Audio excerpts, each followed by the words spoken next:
warahmatullahi wabarakatuh.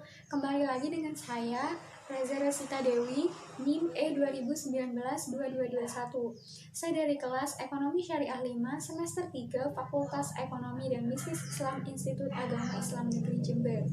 Alhamdulillah, saya masih diberikan nikmat berupa kesehatan oleh Allah Subhanahu wa Ta'ala, sehingga saya dapat kembali membuat video tanggapan, yang mana pada video kali ini saya akan memberikan tanggapan mengenai tugas dan wewenang Otoritas Jasa Keuangan atau yang disingkat dengan OJK, yang telah dijelaskan oleh dosen saya, yaitu Bapak Abdul Wadud Nafis LC.MEI selaku dosen pengampu mata kuliah Ekonomi Makro Islam. Di dalam video tersebut, dosen saya menjelaskan mengenai pengertian dari Otoritas Jasa Keuangan, asas-asas pelaksanaan Otoritas Jasa Keuangan, tugas-tugas Otoritas Jasa Keuangan, dan wewenang Otoritas Jasa Keuangan. Di dalam video kali ini, saya akan sedikit memberikan tanggapan atau sedikit menambahi mengenai tugas dan wewenang Otoritas Jasa Keuangan. Yang pertama itu dari pengertian ya.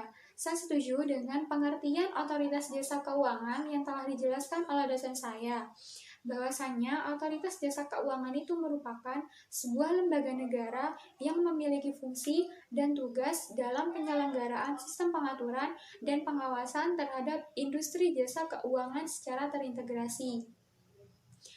Namun, saya di sini akan sedikit menambahi mengenai Otoritas Jasa Keuangan.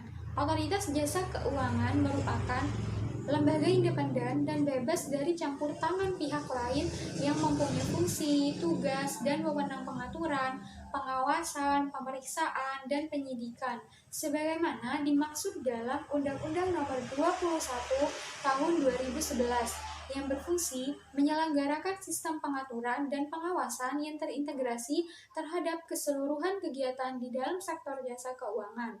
Otoritas Jasa Keuangan sendiri didirikan untuk menggantikan peran Bapepam LK atau yang biasa disebut dengan lembaga keuangan dalam pengaturan dan pengawasan pasar modal dan lembaga keuangan, serta menggantikan peran Bank Indonesia dalam pengaturan dan pengawasan bank, serta untuk melindungi konsumen industri jasa keuangan. Kemudian itu asas-asas dari Otoritas Jasa Keuangan. Saya setuju dengan 7 asas Otoritas Jasa Keuangan yang telah dijelaskan oleh dosen saya.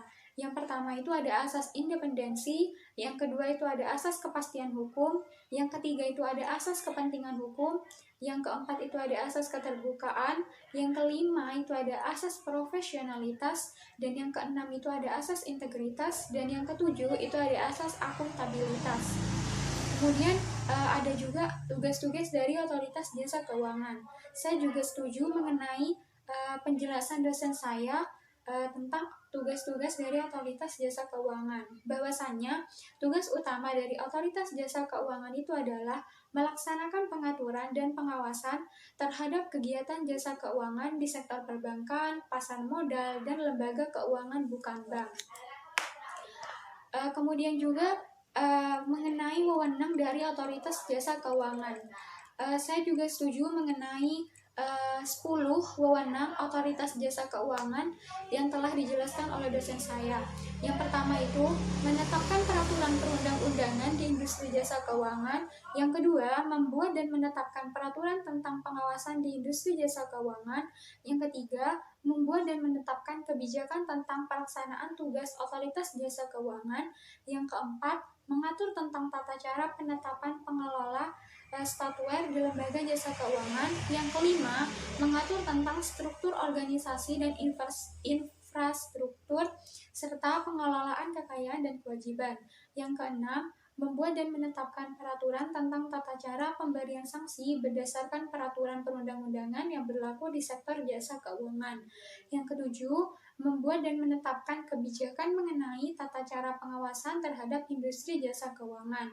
Dan yang kedelapan, Otoritas Jasa Keuangan dapat melakukan pengawasan, pemeriksaan, penyidikan, dan perlindungan konsumen dan tindakan lain terhadap lembaga jasa keuangan. Yang kesembilan, memberikan sanksi administratif kepada pihak yang melanggar peraturan perundang-undangan di sektor jasa keuangan. Dan yang ke-10 atau yang terakhir, Otoritas Jasa Keuangan itu berwenang memberikan atau mencabut izin usaha, pengesahan, dan penetapan lain dalam peraturan perundang-undangan di sektor jasa keuangan. Namun, saya di sini akan sedikit menambahi mengenai wewenang dari Otoritas Jasa Keuangan yang pernah saya baca di Jurnal Otoritas Jasa Keuangan. Bahwasannya, wewenang dari Otoritas Jasa Keuangan itu yang pertama itu mengawasi pelaksanaan tugas pengawasan yang dilakukan oleh Kepala Eksekutif. Yang kedua, memberikan perintah tertulis kepada lembaga jasa keuangan atau pihak-pihak tertentu. Demikian yang dapat saya berikan tanggapan atau sedikit menambahi mengenai tugas dan wewenang Otoritas Jasa Keuangan. Mohon maaf apabila ada salah kata dan kekurangannya. Akhirul kalam, subhanakallahumma wa bihamdika, asyhadu an la ilaha illa anta, astaghfiruka wa atubu ilaik. Wallahul muwaffiq ila aqwamit thoriq. Wassalamualaikum warahmatullahi wabarakatuh.